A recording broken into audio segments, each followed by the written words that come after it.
परम पिता परमात्मा ने स्वयं ही आकर के अपने बच्चों को यथार्थ ज्ञान देना पड़ता है। हम ऐसे जालिम लोक में रह रहे हैं, हम ऐसे जालिम स्वामी के लोक में रह रहे हैं जो हमेशा हमें मिसगाइड करता है।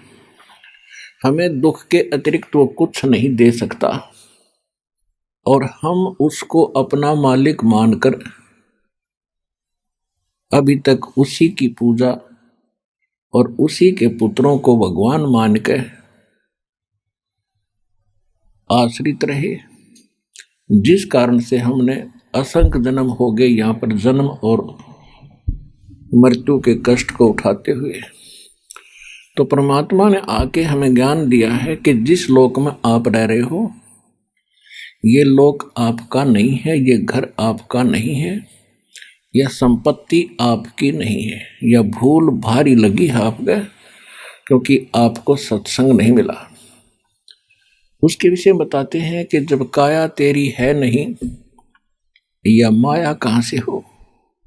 जब आपका शरीर आपका नहीं है तो इस माया को चपटा बैठा, बैंक बैलेंस बनाने लग रहा, बड़ी बड़ी कोठी बना कर प्रसन्न हो रहा, कल मृत्यु हो जाएगी, परसों कुत्ता बनकर उसको ठीक है चारों तरफ घूम रहा होगा, कोई अंदर ना जान दे आपने। तो परमात्मा याद दिलाते हैं, भोली आत्मा आज तक तो चलो आपको पता नहीं था, इसका कोई अल्टरनेट नहीं था, अब तो अल्टरनेट पता लग गया कि एक ऐसा स्थान है जहां हम पहले रहा करते थे। हमारी जन्म मृत्यु नहीं होती थी, हम वृद्ध नहीं होते थे और ऐसा ही हमारा परिवार है वहां पर, जैसा यहां जुड़ गया। आज आपके बेटा बेटी हैं या माता पिता हैं, क्या आप पहले जानते थे इनको? आपके घर आते गए, ममता मोह बन गई, अपने से लग गए, अपना परिवार बन गया। लेकिन ये तो अपना है नहीं, कल मृत्यु हो जा पूरा परिवार नाश हो जाए 1 मिनट में। ये पीछे केदारनाथ के ऊपर कैसा जुल्म हो गया था, एक के घर के 4-4 सदस्य मर गए, पूरा पूरा परिवार नष्ट हो गया। तो ये अपना है नहीं। लेकिन जब तक आप यहाँ हैं ये ऐसा समझो कि हम एक किसी उद्देश्य को लेकर के हम एक कमरे में रह रहे हैं, एक मकान में रह रहे हैं। जैसे बच्चे कहीं स्टडी करने जाते हैं या कोई मजदूर मजदूरी करने जाते हैं तो कई कई जने एक क्वार्टर में रहते हैं, मिलकर रहते हैं, प्यार से रहते हैं, इकट्ठा खाना बनाते हैं, सारा कुछ करते हैं।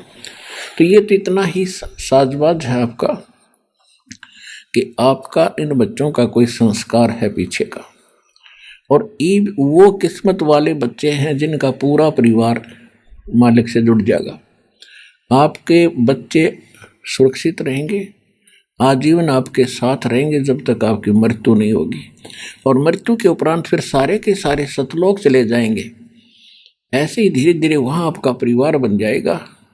और अब वो सुख तो यहाँ कोई उदाहरण भी नहीं है जो वहाँ के सुख को यहाँ वर्णन कर दे। तो वहाँ सुख है और जो आपको वहाँ पर आनंद होगा जिस प्रकार आप वहाँ रहोगे। तो यहाँ कितना ही कोई धनी हो चाहे कितनी उच्च पोस्ट हो, उसका तो 1 सेकंड का भरोसा नहीं कब मृत्यु हो जा। तो पहले तो ये बात आपके दिल में इस सत्संग के माध्यम से जचाई जाती है, विश्वास दिलाया जाता है कि ये लोक आपका नहीं है, यहाँ आपका स्थायी स्थान नहीं है। और ये आपको भी आसानी से पता हो जाएगा ये ज्ञान सुनते। पहले तो वैसे ऊपर ले मनते हैं, हाँ भाई एक दिन सब ने मरना है, हमने मरना है। लेकिन अब ये होगा कि मरना तो बात अलग है, वो तो यूनिवर्सल ट्रूथ है, सब ने पता है। लेकिन मर के हम जाएंगे कहाँ? ऐसे स्थान पर जाएंगे जिसकी आज तक ऋषि महर्षियों को भनक भी नहीं लगी, और आसानी से जाएंगे। इन परिवार के अंदर रहते हुए हम भक्ति करके सतलोक जाएंगे।